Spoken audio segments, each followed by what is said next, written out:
അസ്സലാമു അലൈക്കും വറഹ്മത്തുള്ളാഹി തആല വബറകാത്തു. ഹബീബിങ്ങളെ, ആഗോള പ്രവാചകൻ മുഹമ്മദ് മുസ്തഫ സ്വല്ലല്ലാഹു അലൈഹി വസല്ലമ തങ്ങളുടെ ജന്മദിനത്തോടനുബന്ധിച്ച് കുറ്റ്യാടി മിസ്ബാഉൽ ഹുദ വാഫി കോളേജിലെ വിദ്യാർത്ഥി സംഘടന നൂറുൽ ബയാൻ സ്റ്റുഡൻസ് അസോസിയേഷന്റെ നേതൃത്വത്തിൽ നടന്നുകൊണ്ടിരിക്കുന്ന പ്രവാചക പ്രഭ തിരുനബി ജീവിത സംഗ്രഹത്തിലെ 5-ാം ഭാഗത്തിലാണ് നാം ഒക്കെ നിലകൊള്ളുന്നത്. മാനുഷിക നന്മയുടെ മൂല്യശോഷണങ്ങളുടെ കരളലിയിക്കുന്ന രക്തം പുരണ്ട ചിത്രങ്ങളാണ് ഇന്നിൻ്റെ മുഖങ്ങളിൽ പോലും തെളിഞ്ഞു കാണുന്നത്. ഈ സാഹചര്യത്തിൽ നിന്നുകൊണ്ട് ചിന്തിച്ചാൽ ജാഹിലിയ കാലഘട്ടം അഥവാ ഇരുണ്ട അജ്ഞാന കാലഘട്ടം എന്നിങ്ങനെയൊക്കെ അർത്ഥം വരുന്ന പേര് തന്നെ സ്വന്തമായുള്ള ആ ഒരു കാലത്തിലെ അവസ്ഥ എത്രത്തോളം ഭീകരമായിരിക്കും. ആ ഭീകരതയിലേക്കാണ് ഒരേയൊരു മനുഷ്യൻ, അതായത് അള്ളാഹുവിൻ്റെ റസൂൽ മുഹമ്മദ് മുസ്തഫ സ്വല്ലല്ലാഹു അലൈഹി വസല്ലമ തങ്ങൾ സത്യവിശ്വാസികളുടെ വഴികാട്ടിയായി മഹാനായ അൽ അമീൻ, ഇനിയും വിശേഷണങ്ങൾ ഏറെയുള്ള അക്ഷരജ്ഞാനമില്ലാത്ത സമൂഹത്തിൻ്റെ അധ്യാപകൻ എന്ന പദവിക്കർഹനായ മുഹമ്മദ് മുസ്തഫ സ്വല്ലല്ലാഹു അലൈഹി വസല്ലമ തങ്ങൾ അള്ളാഹുവിൽ നിന്നും ലഭ്യമായ വ്യക്തമായ ആദർശവുമായി സർവവും അള്ളാഹുവിൽ സമർപ്പിച്ച് കാലെടുത്ത് കുത്തിയത് പ്രവാചകന്റെ പ്രബോധനമാണ് നാം ഇന്ന് ചർച്ച ചെയ്യുന്നത്. ദൈവം എന്ന ഏകവചനമായിരുന്നില്ല പ്രവാചകൻ ആ കാലുകുത്തുന്ന സമയത്ത് അറബികൾക്കിടയിൽ ഉപയോഗിച്ചിരുന്നത്. ദൈവങ്ങൾ എന്നായിരുന്നു അവർ ഉപയോഗിച്ചിരുന്നത്? പ്രപഞ്ചത്തിലെ പ്രഥമ ആരാധന കേന്ദ്രമായ വിശുദ്ധ കഅബ ഷരീഫിൽ പോലും വിവിധങ്ങളായ വിഗ്രഹ ദൈവങ്ങളെ കുടിയിരുത്തി ആരാധിക്കുന്നതിൽ മത്സരമായിരുന്നു അന്നവർക്കിടയിൽ. അവിടേക്കാണ് ഏകദൈവമെന്ന പരമവും അനശ്വരവുമായ സിദ്ധാന്തവുമായി ഒരു വ്യക്തി മുഹമ്മദ് മുസ്തഫ അഥവാ മുഹമ്മദ് മുസ്തഫ സ്വല്ലല്ലാഹു അലൈഹി വസല്ലമ തങ്ങൾ കടന്നു ചെല്ലുന്നത്. മുഹമ്മദ് നബി സ്വല്ലല്ലാഹു അലൈഹി വസല്ലമ തങ്ങളുടെ ഏകദൈവ വിശ്വാസവും ഇസ്ലാമും ഇത്രയേറെ വളർത്തപ്പെട്ടിട്ടുണ്ടെങ്കിൽ അതിനു കാരണമായത് ഏക ഇലാഹായ അള്ളാഹു തന്നെയാണ്. അള്ളാഹു സുബ്ഹാനഹു വ തആല തന്നിൽ അർപ്പിച്ചിട്ടുള്ള ദൗത്യവുമായി സമൂഹത്തിലേക്ക് ഇറങ്ങുമ്പോൾ വ്യക്തമായ മുൻധാരണകൾ ഉണ്ടായിരുന്നു. അള്ളാഹുവിൻ്റെ റസൂലിൻ്റെ ആ മനോഹുരത്തിൽ ബഹുദൈവ വിശ്വാസികളായിരുന്ന അറബികൾക്ക് വ്യക്തമായിട്ടുള്ള ലക്ഷ്യബോധമുണ്ടായിരുന്നില്ല എന്ന് നമുക്കറിയാം. അങ്ങനെ മുഹമ്മദ് നബി സല്ലല്ലാഹു അലൈഹി വസല്ലമ തങ്ങൾ തൻ്റെ ആദർശവുമായി അവർക്കിടയിലേക്ക് ഇറങ്ങിച്ചെന്നപ്പോൾ യഥാർത്ഥ ബോധത്തോടെ ചിന്തിക്കാൻ കഴിവുള്ളവർ വളരെ വേഗത്തിൽ തന്നെ ആ മുഹമ്മദ് മുസ്തഫ സ്വല്ലല്ലാഹു അലൈഹി വസല്ലമ തങ്ങളെ സ്വീകരിക്കുകയാണ്. ആ പ്രവാചകൻ അവർ ഏറ്റെടുക്കുകയാണ് ചെയ്തത്. അങ്ങനെ ആ പ്രവാചകനെ ഏറ്റെടുത്ത ആളുകൾ മുഹമ്മദ് നബി സല്ലല്ലാഹു അലൈഹി വസല്ലമ തങ്ങളുടെ മാർഗത്തിലേക്ക് വഴിമാറുകയും വിഗ്രഹാരാധന വർജിക്കുകയും ചെയ്തു. എന്നാൽ കണ്ണിമുറിഞ്ഞ് വേർപെട്ടുകൊണ്ടിരിക്കുന്ന അറബി വംശത്തിന്റെ അധികാരം കൈയാളുന്ന മേലാളന്മാർക്ക് അവരുടെ സ്ഥാനത്തിന് ഇളക്കം തട്ടിയേക്കാമെന്ന മനോഭാവം മൂലം മനഃപൂർവ്വം തന്നെ മഹാനായ അഷ്റഫുൽ വറ മുഹമ്മദ് മുസ്തഫ സല്ലല്ലാഹു അലൈഹി വസല്ലമ തങ്ങളെ അവഗണിക്കുകയാണ്, പരിഹസിക്കുകയാണ്, തള്ളിപ്പറയുകയാണ് ചെയ്തത്. പ്രവാചകന്റെ പ്രബോധനം തുടക്കം കുറിക്കുന്നത്, ഇംഗ്ലീഷിലൊരു പഴമൊഴിയുണ്ട്, family building block of society. ഒരു സമൂഹത്തിന്റെ അടിസ്ഥാനം എന്നുള്ളത് അത് ഫാമിലിയാണ്. ആ വാക്കിന് അന്വർത്ഥമാക്കും വിധമാണ് പ്രവാചകന്റെ പ്രബോധനം. തൻ്റെ ബന്ധു സുഹൃത്തുക്കൾക്കിടയിലൂടെയാണ് പ്രവാചകൻ സല്ലല്ലാഹു അലൈഹി വസല്ലമ തങ്ങൾ തൻ്റെ പ്രബോധനം തന്ത്രപൂർവം ആരംഭിച്ചത്. ആ English family building block of society, ഒരു സമൂഹത്തിന്റെ അടിസ്ഥാനം എന്നുള്ളത് ഫാമിലിയാണ്. അതിനന്വർത്ഥമാക്കുന്ന രീതിയിൽ പ്രവാചകൻ കുടുംബത്തിലായിരുന്നു പ്രബോധനം നിർവഹിച്ചത്. ആദ്യമായി ഇസ്ലാം മതം വിശ്വസിച്ച വ്യക്തി എന്ന സ്ഥാനത്തിന് മഹാനായ അഷ്റഫുൽ വറ മുഹമ്മദ് മുസ്തഫ സല്ലല്ലാഹു അലൈഹി വസല്ലമ തങ്ങളുടെ പത്നിയായ ഖുവൈലിദിന്റെ മകൾ ഖദീജ റളിയല്ലാഹു അൻഹയാണ് അർഹയായത്. തുടർന്ന് അങ്ങനെ ഒരുപാട് ആളുകൾ, മഹാനായ അലി റളിയല്ലാഹു അൻഹു, സിദ്ദീഖ് റളിയല്ലാഹു അൻഹു, അങ്ങനെ ഒരുപാട് ആളുകൾ പ്രവാചകന്റെ ആ രഹസ്യ പ്രബോധന കാലഘട്ടത്തിൽ ഇസ്ലാം മതത്തെ വിശ്വസിച്ചു എന്നുള്ളത് വസ്തുതാപരമായ കാര്യമാണ്. പ്രവാചകന്റെ പ്രബോധനം എന്നുള്ളത് ആദ്യമേ പറഞ്ഞു 2 രീതിയിലാണ്. ഒന്ന് രഹസ്യ പ്രബോധനം, മറ്റൊന്ന് പരസ്യ പ്രബോധനം. 3 വർഷക്കാലം രഹസ്യ പ്രബോധനമാണ് മഹാനായ അഷ്റഫുൽ വറ മുഹമ്മദ് മുസ്തഫ സ്വല്ലല്ലാഹു അലൈഹി വസല്ലമ തങ്ങള് നിർവഹിച്ചിട്ടുള്ളത്. പിന്നെ 3 വർഷക്കാലത്തെ രഹസ്യ പ്രബോധനത്തിന് ശേഷം പ്രവാചകൻ അള്ളാഹുവിന്റെ പരിശുദ്ധമായ ഖുർആനിന്റെ ആഹ്വാനപ്രകാരം ഫസ്തഅ്ബിമാ തുഅ്മർ വഅഅ്രിദ് അനിൽ മുശ്രിക്കീൻ എന്ന സൂറത്തുൽ ഹിജ്റിലെ 94-ാമത്തെ ആയത്ത് പ്രകാരം പ്രവാചകൻ പ്രബോധനം പരസ്യമാക്കുകയാണ്. ഫസ്തഅ്ബിമാ തുഅ്മറു, നബിയെ അങ്ങയോട് കൽപ്പിക്കപ്പെട്ട യാതൊന്നുകൊണ്ട് താങ്കൾ ഉറക്കെ പറയണം. വഅഅ്രിദ് അനിൽ മുശ്രിക്കീൻ, താങ്കൾ മുശ്രിക്കീങ്ങളായ ആളുകളെ തൊട്ട് പിന്തിരിയണം.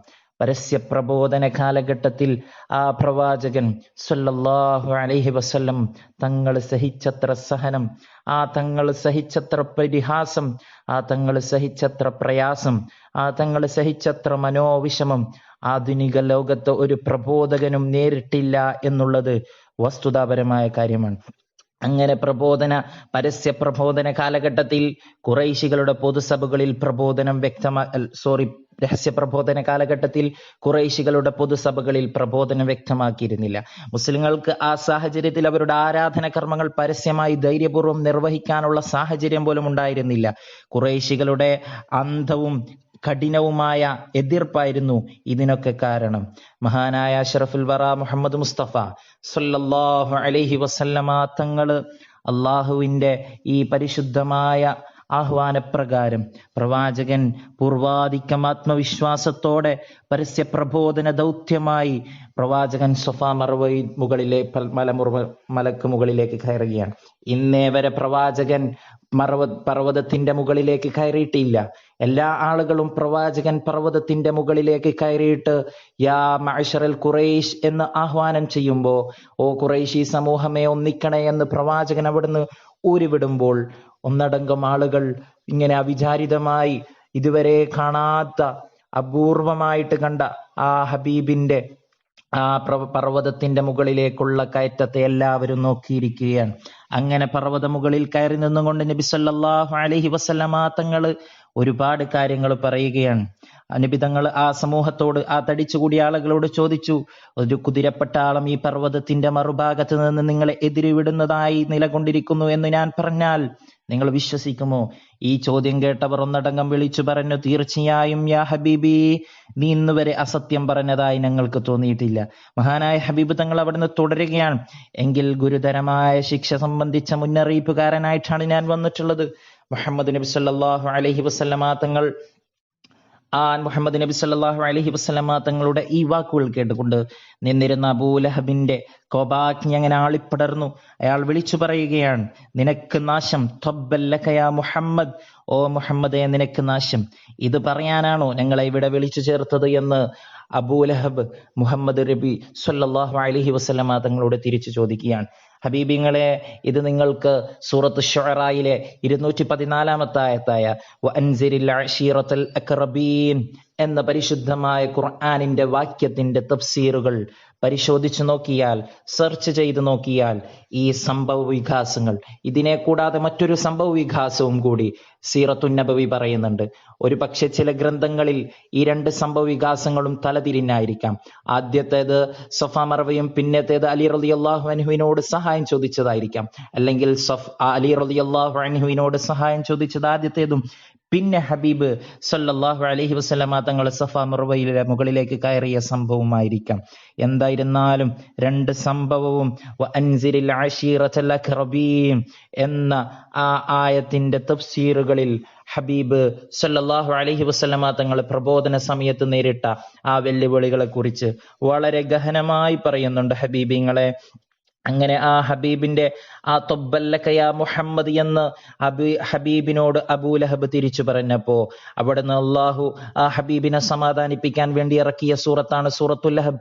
തബ്ബത് യദാ അബീ ലഹബിൻ വതബ് മാ അഗ്ന അൻഹു മാലുഹു വമാ കസബ് എന്ന സൂറത്ത് ആ ഹബീബിനെ തസ്ലിയത്ത് ചെയ്യാൻ വേണ്ടിയിട്ടാണ് ഈ സൂറത്ത് ഇറക്കിയിട്ടുള്ളത് എന്ന് നമുക്ക് സൂറത്തുൽ ലഹബിന്റെ സബബുൻ നുസൂൽ സെർച്ച് ചെയ്താൽ നമുക്ക് മനസ്സിലാക്കാൻ സാധിക്കുന്നതാണ്. അങ്ങനെ അബൂലഹബ് അങ്ങനെ ഈ പ്രവാചകന്റെ ഈ പ്രഖ്യാപനം കേട്ട് ആകെ വെല്ലുവിളി ആകെ കോപാഗ്നി പടർന്നിട്ട് ഹബീബ് ഉറക്കെ വിളിച്ചു പറയുകയാണ്, അറബികൾ ഇവനെതിരെ അവനെതിരെ ആ മുഹമ്മദിനെതിരെ അണിചേർന്ന് രംഗപ്രവേശനം ചെയ്യുന്നതിന് മുമ്പ് അവന്റെ കരം നാം പിടിക്കണം ഖുറൈശി സമൂഹമേ എന്ന് അബൂലഹബ് മറ്റുള്ള ആളുകളോട് ഉച്ചത്തിൽ പറയുകയാണ്. അബൂലഹബിന്റെ ധിക്കാരപരമായ വാക്കുകൾ കേട്ട് അബൂ താലിബ് അഥവാ ആ ഗോത്രത്തലവന്റെ രോഷം ആളിക്കത്തുകയാണ്. ഞങ്ങൾ ജീവനോടിരിക്കുന്ന കാലത്തോളം മുഹമ്മദ് നബി സല്ലല്ലാഹു അലൈഹി വസല്ലമ തങ്ങളെ സംരക്ഷിക്കുക തന്നെ ചെയ്യുമെന്ന് അബൂ താലിബ് അവിടുന്ന് ആഹ്വാനം ചെയ്യുകയാണ്. അങ്ങനെ പരസ്യ പ്രബോധന കാലഘട്ടത്തിൽ നബി സല്ലല്ലാഹു അലൈഹി വസല്ലമ തങ്ങള് ഏറെ അവഹേളനങ്ങൾക്ക് കഥാപാത്രമായിട്ടുണ്ട്, ഏറെ അവഹേളനങ്ങൾക്കിടയായിട്ടുണ്ട്.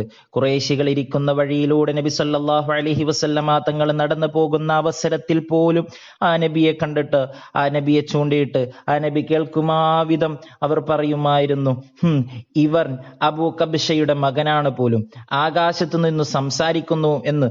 അബ്ദുൽ മുത്തലിബിന്റെ മകനായ ഇവൻ ആകാശത്ത് നിന്നും ദിവ്യബോധനം വരുന്നുണ്ട് പോലും എന്നൊക്കെ പറഞ്ഞ് ഹബീബിനെ ഒരുപാട് പരിഹസിച്ച സംഭവങ്ങൾ, ഇത്തരത്തിൽ ഒരുപാട് പരിഹാസങ്ങൾ ഹബീബിനുണ്ടായിരുന്നു. എന്നാൽ ഏറെയൊന്നും അധിക്ഷേപിക്കുവാൻ അവർ തുനിഞ്ഞിരുന്നില്ല.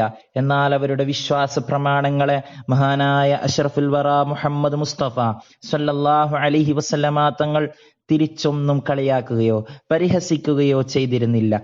തങ്ങൾ അത്രയും കാലത്തോളം മുറുകെ പിടിച്ച വിശ്വാസങ്ങളെ തള്ളിപ്പറഞ്ഞ മുഹമ്മദിന്റെ മേൽ അബൂലഹബും സംഘവും അടങ്ങാതെ പകയുടെ തിരികൊളുത്തലായി മാറി.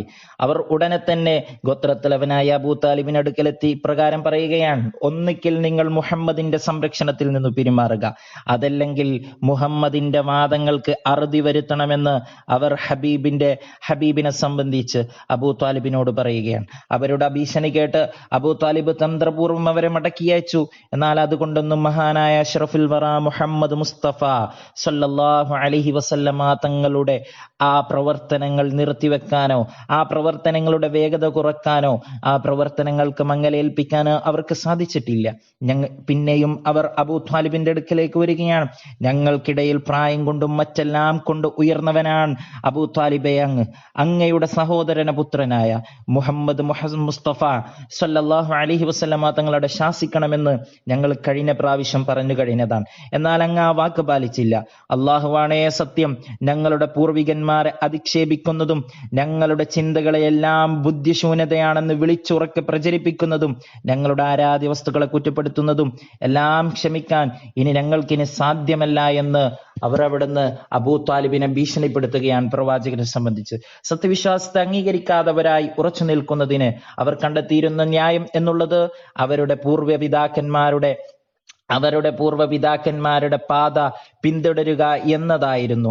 അള്ളാഹു തന്നെ പറയുന്നുണ്ട്, വഇദാ ഖീല ലഹും ഇത്തബിഉ മാ അൻസലല്ലാഹു ഖാലൂ ബൽ നത്തബിഉ മാ അൽഫൈനാ അലൈഹി ആബാഅനാ അവലൗ കാനൂ ആബാഉഹും ലാ യഅഖിലൂന ശൈഅൻ വലാ യഹ്തദൂൻ എന്ന് സൂറത്തുൽ ബഖറയിലെ 170 ആയത്തിലൂടെ അള്ളാഹു പറയുന്നുണ്ട്.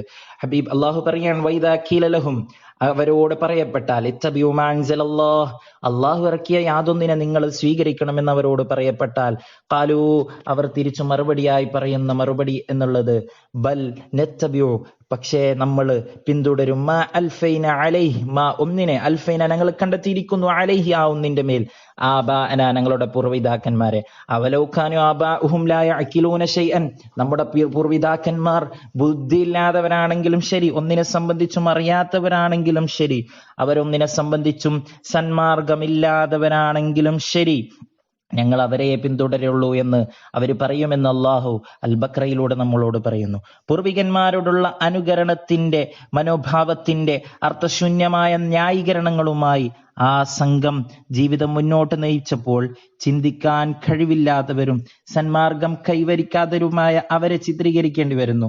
രോഷാകുലരാവുകയും വീണ്ടും അബൂ താലിബിന് അടുക്കൽ ചെന്ന് ഇപ്രകാരം ഭീഷണി മുഴക്കുകയും, ഒന്നുകിൽ അങ്ങ് മുഹമ്മദിനെ തടയണം, അല്ലെങ്കിൽ ഏതെങ്കിലും വിഭാഗം നശിച്ചു തീരുന്നതുവരെ അങ്ങയോടും മുഹമ്മദിനോടും ഞങ്ങൾ യുദ്ധം ചെയ്യും. അവരുടെ ഈ പിണക്കത്തോടെയുള്ള ഭീഷണി പിരിയൽ അബൂ താലിബിനേറെ ദുഃഖം ഉണ്ടാക്കി, അബൂ താലിബിലേറെ ദുഃഖം സൃഷ്ടിച്ചു. സൃഷ്ടിച്ചു. സഹോദരപുത്രൻ മുഹമ്മദ് മുസ്തഫ സല്ലല്ലാഹു അലൈഹി വസല്ലമ തങ്ങളുടെ നല്ല പ്രവർത്തികൾക്ക് ഭംഗം വരുത്താൻ അദ്ദേഹത്തിന്റെ മനസ്സനുവദിച്ചിരുന്നില്ല. എന്നിരുന്നാലും അദ്ദേഹം തന്റെ സഹോദരപുത്രനായ ഹബീബ് സല്ലല്ലാഹു അലൈഹി വസല്ലമ തങ്ങളുടെ അടുക്കൽ നിന്ന് തന്റെ സങ്കടം ബോധിപ്പിക്കുകയാണ്. അല്ലയോ പ്രവാചക മുഹമ്മദേ, ആളുകൾ എന്നെ സമീപിച്ച് പലതും പറഞ്ഞു പോയിക്കൊണ്ടിരിക്കുന്നു. ആയതിനാൽ നീ നിന്റെ ശരീരത്തെ സൂക്ഷിക്കണം മുഹമ്മദേ. നീ എനിക്ക് കഴിയാത്തതൊന്നും എന്റെ മേൽ ചുമതലപ്പെടുത്തരുതെന്ന് അബൂ താലിബ് മുഹമ്മദ് മുസ്തഫ സല്ലല്ലാഹു അലൈഹി വസല്ലമ തങ്ങളോട് പറഞ്ഞപ്പോ അബൂ താലിബിന്റെ ആ വാക്ക് കേട്ട നബി സല്ലല്ലാഹു അലൈഹി വസല്ലം അദ്ദേഹം തന്നെ കൈയൊഴിയാൻ ശ്രമിക്കുകയാണെന്ന് കരുതിയിട്ട് ഇപ്രകാരം ഹബീബ് തങ്ങൾ മറുപടി പറയുകയാണ്. അല്ലയോ ഓ പിതൃവ്യ, അള്ളാഹുവാണേ സത്യം, സൂര്യൻ എന്റെ വലത് കൈയിലും ചന്ദ്രൻ ഇടത് കൈയിലും അവർ വെച്ചു തന്നാൽ കൂടി അള്ളാഹു ഈ വിജയത്തിലെത്തിക്കുകയോ അല്ലെങ്കിൽ ഈ ദൗത്യത്തിൽ നിന്ന് എനിക്ക് നാശം സംഭവിക്കുകയോ ചെയ്യുവോളം ഇതിൽ നിന്ന് ഞാൻ പിന്തിരിയുകയില്ല. ഇത്രയും പറഞ്ഞു കഴിഞ്ഞപ്പോഴേക്കും മുഹമ്മദ് മുസ്തഫ സല്ലല്ലാഹു അലൈഹി വസല്ലമ തങ്ങളുടെ കണ്ണുകൾ നിറഞ്ഞൊഴുകി. തന്റെ പിതൃ സഹോദരന്റെ അടുക്കലിൽ നിന്നും പിന്തിരിഞ്ഞു പോവാൻ പുറപ്പെട്ടിരുന്ന മുഹമ്മദ് മുസ്തഫ സല്ലല്ലാഹു അലൈഹി വസല്ലമ തങ്ങളോട് അബൂ താലിബ് ഇങ്ങനെ പറയുകയാണ്. യാ ഇബ്ൻ, ഓ മകനെ, എന്റെ അടുക്കലേക്ക് വരണം. ഹബീബ് തങ്ങൾ അദ്ദേഹത്തിന്റെ അടുക്കലേക്ക് ദുഃഖത്തോടെ നീങ്ങി നിന്നപ്പോ അബൂ താലിബിന്റെ ഉറച്ച തീരുമാനം തുടർന്നു പറഞ്ഞു. അബൂ താലിബ് ഉറച്ച തീരുമാനത്തോടെ പറയുകയാണ്. മോൻ പോയി ഇഷ്ടപ്രകാരം പ്രവർത്തിച്ചു കൊള്ളുക. അള്ളാഹുവാണേ സത്യം, നിന്നെ ഞാൻ കൈവെടിയുകയില്ല. ശത്രുക്കൾക്ക് ഒരിക്കലും ഞാൻ നിന്നെ ഏൽപ്പിച്ചു കൊടുക്കുകയില്ല എന്ന് അബൂ ത്വാലിബിന്റെ ആ ഉറച്ച തീരുമാനത്തിൽ വിശ്വാസമർപ്പിച്ച് ഹബീബ് തങ്ങൾ പരസ്യ പ്രബോധനത്തിന് തുടക്കം കുറിക്കുകയാണ്. അതുകൊണ്ട് എൻ്റെ പ്രിയപ്പെട്ട ഹബീബിങ്ങളെ നാം മനസ്സിലാക്കണം, ഹബീബ് ഇത്തരത്തിൽ ഒരുപാട് പ്രയാസങ്ങൾ, ഒരുപാട് പ്രതിസന്ധികൾ ആ പരസ്യ പ്രബോധന കാലഘട്ടത്തിൽ നേരിട്ടിട്ടുണ്ട്. പരസ്യ പ്രബോധന കാലഘട്ടത്തെ കുറിച്ച് പറയുകയാണെങ്കിൽ ഓരോ അസ്വഹാബുമാരും പ്രവാചകനോട് വിശ്വസിക്കുന്ന സമയത്തുണ്ടായ സംഭവ വികാസങ്ങളൊക്കെ ഓരോന്നായി എടുത്തു പറയേണ്ടതുണ്ട്. അത്രയും വിശാലമായിട്ട് സീറത്തുൻ നബവിയിൽ അതിനെ കുറിച്ച് സംസാരിക്കുന്നുണ്ട്. സമയത്തിന്റെ കുറവ് മൂലം ഞാൻ ചുരുക്കുകയാണ്. അതുകൊണ്ട് ഈ ഹബീബിന്റെ ജീവിതം ഉൾക്കൊണ്ട് ജീവിക്കാൻ ആധുനിക പ്രബോധകർ സന്നദ്ധരാവണം എന്ന് മാത്രം പറഞ്ഞുകൊണ്ട് അള്ളാഹു ആ ഹബീബിനോടുള്ള ഇഷ്ടം നമ്മുടെ മനസ്സിൽ എന്നെന്നും നിലനിർത്തട്ടെ എന്ന് പ്രാർത്ഥിച്ചുകൊണ്ട് നിർത്തുന്നു. വാഖിറു ദഅ്വതി അനിൽ ഹംദുലില്ലാഹി റബ്ബിൽ ആലമീൻ. അസ്സലാമു അലൈക്കും വറഹ്മത്തുള്ളാഹി വബറകാതുഹു.